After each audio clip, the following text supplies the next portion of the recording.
الفضل YouTube channel میں آپ کا استقبال ہے۔ اس چینل پر روزانہ قرآن پاک کی ایک آیت تلاوت سماعت ترجمہ اور مختصر تشریح پیش کی جا رہی ہے۔ ویڈیو اپلوڈ ہونے پر نوٹیفیکیشن پانے کے لیے اس چینل کو سبسکرائب کریں اور بیل آئیکن ضرور دبائیں۔ السلام علیکم ورحمۃ اللہ وبرکاتہ۔ میرے دینی و ایمانی بھائیوں اور بہنوں، سورہ نساء آیت نمبر 26 پیش خدمت ہے۔ اعوذ باللہ من الشیطان الرجیم، یرید اللہ لیبین لکم ویہدیکم سنن الذین من قبلکم ویتوب علیکم واللہ علیم حکیم۔ اللہ تعالیٰ چاہتا ہے کہ تمہارے واسطے خوب کھول کر بیان کرے اور تمہیں تم سے پہلے کے نیک لوگوں کی راہ پر چلائے اور تمہاری توبہ قبول کرے، اور اللہ تعالیٰ جاننے والا حکمت والا ہے۔ حضرات، پچھلی کئی آیات سے آپ نے اللہ کی طرف سے نازل شدہ مختلف احکامات کو سنا۔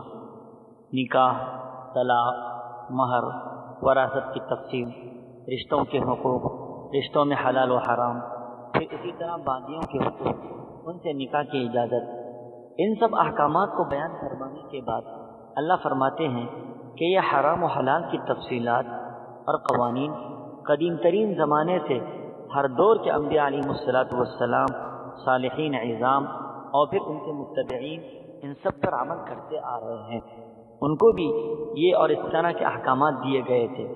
یہ ہرگز مت سمجھنا کہ اس قدر حلال و حرام کی تفصیلات اور اس کی باریکی صرف تمہارے لیے ہے، بلکہ تم سے پہلے جو امتیں گزری ہیں ان سب کے لیے ایسے احکامات تھے۔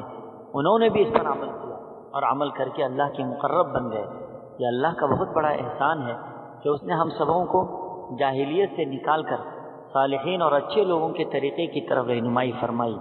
اللہ چاہتا ہے کہ اگر تم سے انسان ہونے کے ناطے احکامات کے بجا لانے میں کوتاہی ہوئی ہے تو توبہ کے ذریعے اللہ تمہیں معاف کر سکتا ہے۔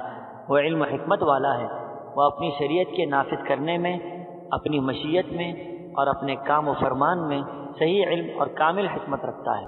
اللہ تعالی ہم سبوں کو صلحاء کی اتباع نصیب فرمائے اور اپنے مقربین میں ہم سب کو شامل فرمائے، آمین۔